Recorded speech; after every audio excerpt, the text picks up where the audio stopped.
Bonjour et bienvenue. Aujourd'hui, on va s'attaquer à un aspect vraiment fondamental de GLPI, les journaux, qu'on appelle aussi les logs. Et croyez-moi, c'est bien plus qu'un simple détail technique. C'est un outil hyper puissant pour savoir exactement ce qui se passe dans votre système. Alors c'est parti, on va voir comment maîtriser ça, de la théorie jusqu'à la pratique. Voilà notre programme. On va commencer par le plus important, pourquoi les logs sont essentiels. Ensuite, on verra comment ça marche en explorant l'interface et les filtres. Après ça, on regardera comment exporter et configurer tout ça. Et on terminera avec quelques bonnes pratiques, les habitudes à prendre pour que ça devienne un véritable allié au quotidien. Allez, on plonge dans le vif du sujet. Avant même de commencer à cliquer partout, il faut vraiment comprendre pourquoi les journaux, c'est bien plus qu'une simple fonctionnalité. En fait, c'est un peu la colonne vertébrale de la traçabilité dans GLPI. Ces questions, on se les est tous déjà posées, pas vrai? Une autorisation qui change sans prévenir, un ticket qui se ferme tout seul, c'est dans ces moments-là qu'on a besoin de réponses claires, factuelles.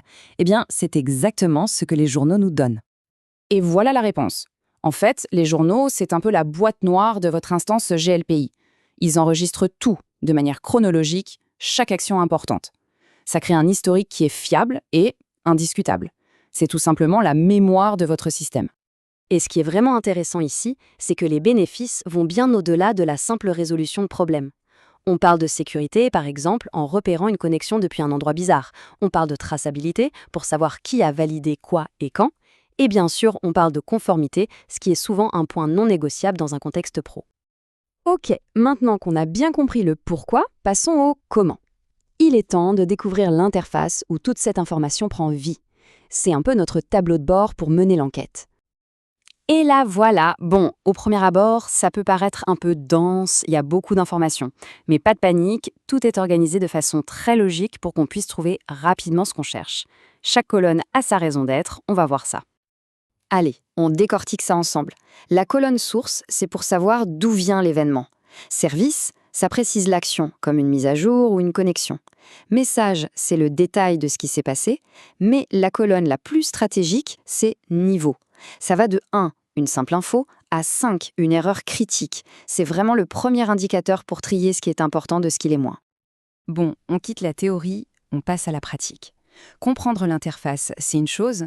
Savoir s'en servir pour trouver une info précise en quelques secondes, c'est encore mieux. Le but, c'est pas de tout lire, c'est vraiment de savoir cibler. En fait, le processus est super simple et ça devient vite un réflexe. On va dans la section on utilise les filtres pour définir nos critères de recherche, on trie, par exemple par date pour voir les derniers événements, et on clique sur une ligne pour creuser un peu plus. C'est un workflow vraiment efficace. Et ça, c'est l'illustration parfaite de la puissance des filtres. Imaginez un peu, devoir retrouver toutes les actions d'un utilisateur précis, mardi dernier, entre 14 h et 15 h. Sans les filtres, c'est mission impossible.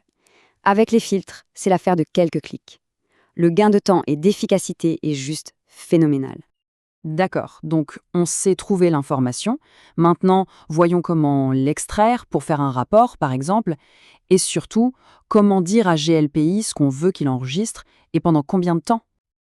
L'exportation, franchement, c'est un jeu d'enfant. L'étape la plus importante, c'est la première, bien filtrer pour n'exporter que ce qui est utile.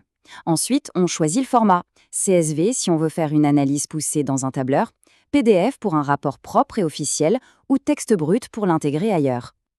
Là, on monte d'un cran. Ici, on ne fait plus que consulter, on pilote.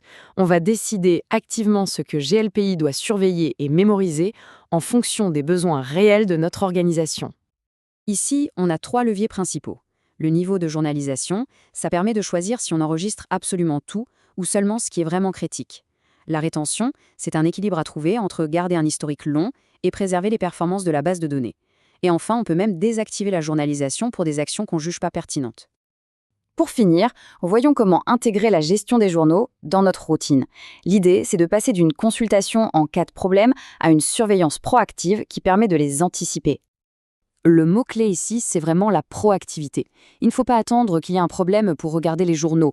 Une consultation régulière, ça aide à détecter les signaux faibles. Mais le point le plus important, c'est sans doute de configurer des alertes automatiques pour les niveaux critiques, les niveaux 4 et 5. Comme ça, en cas de souci, on est prévenu immédiatement. Cette phrase, elle résume tout. Maîtriser les journaux, ce n'est pas une option. C'est vraiment la garantie de maintenir un environnement GLPI qui soit sécurisé, transparent et fiable. C'est une compétence clé pour tout bon administrateur. Voilà, maintenant, toutes les cartes sont en main. La question, ce n'est plus comment faire, mais plutôt par où commencer. En pensant à un environnement de travail concret, quel serait le tout premier événement le plus critique pour lequel une alerte immédiate devrait être mise en place? La réponse à cette question, c'est votre premier pas vers une gestion vraiment proactive.